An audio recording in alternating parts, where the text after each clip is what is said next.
Hello everyone, welcome back to the channel. आज हम start करने वाले हैं कुछ और भी इम्पोर्टेंट फॉर्मूला जो एक्सेल में यूज़ होते हैं, जो कि है sum if, count if, sum ifs and count ifs. अब इनका यूज़ क्या होता है, कहाँ यूज़ हम इसको करते हैं और क्या फॉर्मूला होता है, ये सब चीज़ों के बारे में आज हम बात करने वाले हैं। तो सबसे पहले बात करते हैं फॉर्मूले का फंक्शन क्या है यहाँ पर। अब सबसे पहले आता है यहाँ पर सम इफ। सम इफ का काम क्या होता है, ये बोल रहा है adds up the values in a range that meet a single condition used to find the total amount in a specific range that meet a certain criteria. Sum of sales amount of Acer. For example हमारे पास एक list है जिसमें product है और यहाँ amount का column है। हमें क्या करना है, इस लिस्ट में जितने भी एसर के प्रोडक्ट हैं उनके अमाउंट का हमें टोटल कराना है। तो यहाँ हम क्या करेंगे, सम इफ का यूज़ करेंगे।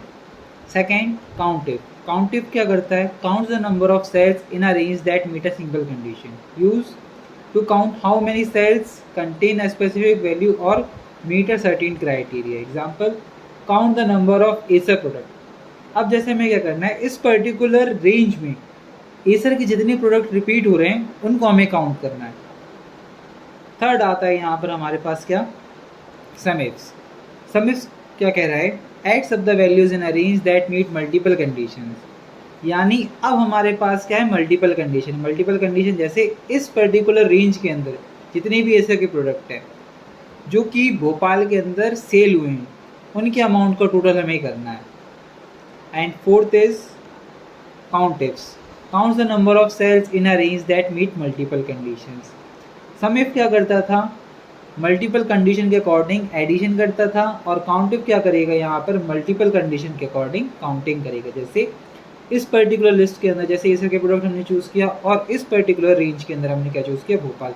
तो अब यहाँ जितनी भी कंडीशन मैच करेगी, जैसे एसर के प्रोडक्ट जितनी भी भोपाल के अंदर सेल हुए होंगे उसको वो काउंट करके हमें यहाँ ला के देगा। तो मेरे ख्याल से आपको ये समझ आया होगा कि हम इन चारों फॉर्मूले का यूज़ कहाँ करते हैं और क्यों करते हैं। अब बात करते हैं प्रैक्टिकल वे में। तो प्रैक्टिकल वे में हमारे पास कुछ एरिया है जिसमें हमने प्रोडक्ट का नेम लिखा है और सिटी का नेम लिखा है। यहाँ उस पर्टिकुलर कॉलम के अंदर जितने भी प्रोडक्ट हैं उसकी लिस्ट हमने यहाँ बना के रखी है। एंड सेकेंड वन, जितनी भी सिटी है उसकी लिस्ट हमने बना के रखी है। अब जैसे हमें क्या करना है, इस पर्टिकुलर लिस्ट के अंदर जितनी भी ये प्रोडक्ट रिपीट हो रहेंगे इस नाम के जो कि हमने यहाँ दिया है उसका अमाउंट हमें टोटल कराना है। तो सबसे पहले चलते हैं फॉर्मूले के सिंटेक्स को देखते हो। तो यहाँ हमारे पास सिंटेक्स क्या आता है, जैसे हमने टाइप किया सम इफ। सबसे पहले ये मांग रहा है range, criteria and sum range. ठीक है, तो रेंज में हम क्या देंगे, जिसमें कंडीशन लगने वाली है। तो कंडीशन किस में लगने वाली है, प्रोडक्ट के अंदर, जो कि हमने यहाँ से सिलेक्ट कर लिया, कॉमा क्राइटेरिया। अब रेंज के अंदर कंडीशन है क्या, अब जैसे कंडीशन के लिए हमने यहाँ प्रोडक्ट का नाम दिया है तो इस नाम को हमने सेलेक्ट किया। Third one is sum range. अब सम हमें किस चीज़ का कराना है, वैल्यूज़ का कराना है जो कि अमाउंट है। तो अमाउंट को यहाँ हमने सेलेक्ट किया, bracket close and then enter. तो यहाँ पर क्या हुआ, जितने भी इंडेक्स के प्रोडक्ट इस लिस्ट में होंगे उसका यहाँ पर उसने एडिशन कर दिया। अगर यहाँ प्रोडक्ट लिस्ट को चेंज करते हैं तो ये चेंज हो जाता है। अब फॉर्मूले को अगर डायनेमिक बनाना है तो यहाँ हम क्या करेंगे, क्राइटेरिया को एक सेल को रेफर कर देंगे। अब सेकेंड फॉर्मूले की तरफ चलते हैं, यहाँ पर काउंट इफ्स। तो काउंट इफ्स का पहले सिंटैक्स देखते हैं, सॉरी सिर्फ काउंट इफ। तो काउंट इफ में सिर्फ रेंज और क्राइटेरिया हमारा, क्योंकि यहाँ हमें एडिशन नहीं कराना है, यहाँ हमें सिर्फ क्या करना है, काउंट करना है। तो यहाँ पर सिर्फ रेंज और क्राइटेरिया, ये भी बिल्कुल सम इफ के जैसा सेम है, बस इसमें क्या नहीं है, सम रेंज नहीं है। तो सबसे पहले चलते हैं, यहाँ पर ये लिस्ट हमने सेलेक्ट की। अब हमें किस प्रोडक्ट को काउंट करना है उसको यहाँ रेफर कर दिया। पहले इसको सिलेक्ट करेंगे and then comma, after that यहाँ हमने प्रोडक्ट का नेम चूज़ किया, ब्रैकेट क्लोज करेंगे और एंटर करेंगे तो क्या होगा, काउंट करके बता दिया इसने। अब थर्ड हमारे पास क्या है, सम इफ्स। सम इफ्स क्या करता है, मल्टीपल कंडीशन के अकॉर्डिंग यहाँ एडिशन करता है। अब जैसे हमें क्या करना है, ये फाइंड करना है कि यहाँ पर जो प्रोडक्ट है वो इस सिटी में कितने अमाउंट का सेल हुआ है। तो यहाँ हम चलते हैं, पहले इसके सिंटैक्स को देखते हैं। यहाँ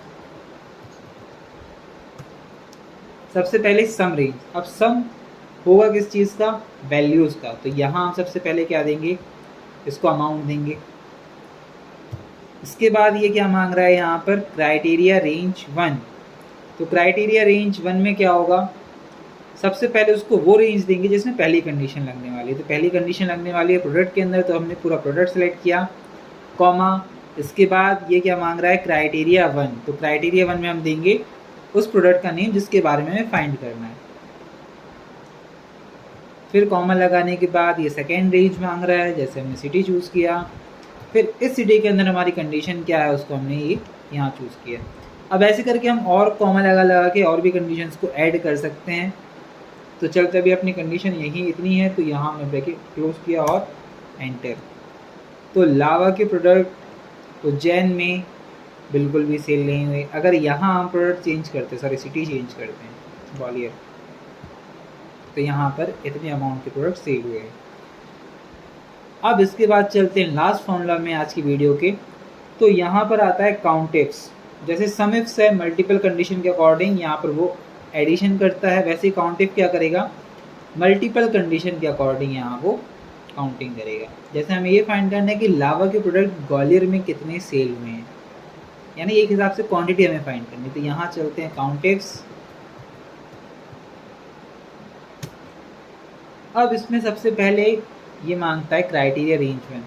सम इफ्स एंड काउंट इफ्स ये दोनों बिल्कुल सेम है, दोनों में डिफरेंस क्या है, एक काउंट करता है एक सम करता है। तो सम इफ्स में सबसे पहले आता है सम रेंज, जिसके हिसाब से हमें सम कराना है, और काउंट इफ्स में सबसे पहले क्राइटेरिया से स्टार्ट हो जाता है। तो यहाँ सबसे पहले क्राइटेरिया क्या, सबसे पहले क्राइटेरिया रेंज क्या आएगी, जिसमें कंडीशन लगना है। तो कंडीशन लगेगी यहाँ प्रोडक्ट के अंदर, कॉमा, कंडीशन क्या है, ये प्रोडक्ट का नेम है, कॉमा, फिर क्राइटेरिया रेंज 2 ये मांग रहा है यहाँ पर। तो यहाँ हम क्या करेंगे, इसको सिटी चूज़ करके देंगे।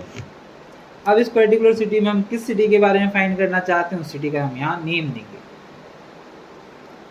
Bracket close and then enter. तो यहाँ पर इतने प्रोडक्ट सेल हुए हैं, इतना अमाउंट जनरेट हुआ है। अब यहाँ लावा की टोटल क्वांटिटी कितनी है और लावा का टोटल अमाउंट कितना है। तो इस तरीके से हम क्या करते हैं, अपने डेटा को फाइंड करते हैं फॉर्मूला लगा के, और वैल्यूज़ को भी कर सकते हैं। वैसे ये जो हम फाइंड कर रहे हैं ये पाइवट टेबल से भी हो सकता है, क्योंकि पाइवट टेबल में सिर्फ हमें वैल्यूज़ को एक सिस्टमेटिक वे में अरेंज करना पड़ेगा, उसके हिसाब से, और यहाँ फंक्शंस चूज़ करने पड़ेंगे। यहाँ फंक्शंस लगा रहे हैं, वहाँ हमें सिलेक्ट करने पड़ते हैं कि हमें करना क्या है। तो आशा करता हूँ आज के ये 4 फॉर्मूले आपको समझ में आ गए होंगे। तो आज की वीडियो के लिए बस इतना ही।